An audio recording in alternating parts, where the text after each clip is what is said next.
For years, we've relied on the 6-digit code sent to our phones as the primary gateway to our digital lives. The SMS one-time password is the standard layer of defense for everything from bank accounts to private messages.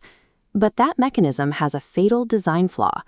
Take the case of prominent Indonesian journalist Ilham Bintang. He lost 300 million rupiah to thieves, even though his phone never left his pocket.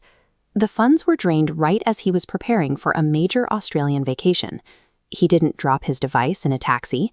He didn't click on a suspicious phishing link in an email. His screen simply showed that he had lost cellular signal.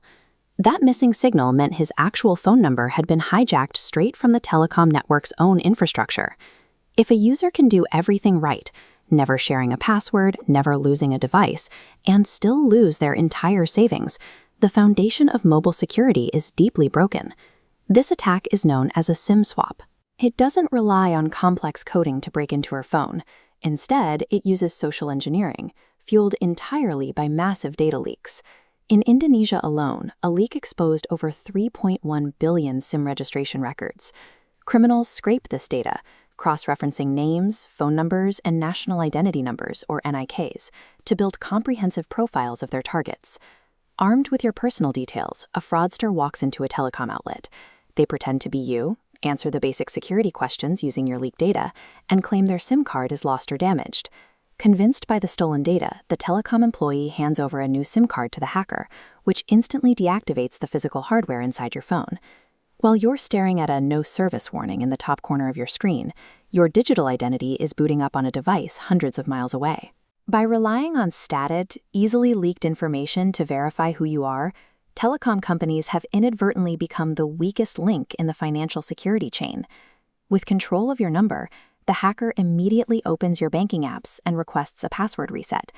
The bank generates a secure one-time password, but the telecom network blindly routes that text message straight to the hacker's new SIM, entirely bypassing the bank's internal security walls.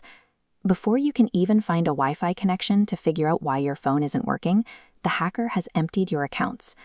When victims try to recover their money, a legal gridlock begins. Telecoms often blame users for letting their data leak online, while banks point a finger at the telecoms for handing over the SIM card in the first place.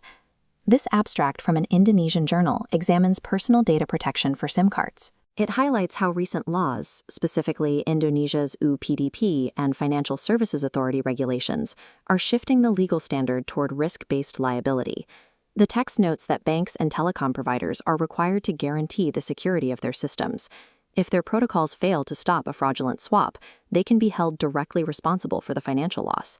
This shift in liability creates a massive financial incentive for institutions to move away from SMS. When the legal cost of a breach falls on the provider rather than the victim, the old protocol transitions from a convenience into a high-risk liability.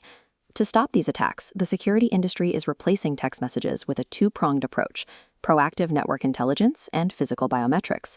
On the back end, global initiatives like the Kamara project have developed a SIM swap API. This tool allows banks to communicate directly with telecom networks to verify user activity. Right before authorizing a large transfer, the bank's system automatically asks the telecom database if the SIM card was swapped in the last 24 hours. If the network returns a positive match, the bank instantly freezes the transaction, stopping the hacker cold. On the front end, security companies like Vita are deploying tools like Face Token and Phone Token. These systems tie your identity directly to physical reality rather than a static phone number. Face Token uses liveness detection to ensure there's a real, breathing human looking at the screen, while Phone Token uses device-based cryptographic keys. This means a hacker cannot simply replicate your face or clone your hardware. Modern security now demands proof of physical life and verified hardware. Relying on a string of digits to prove who you are is no longer enough to keep your money safe.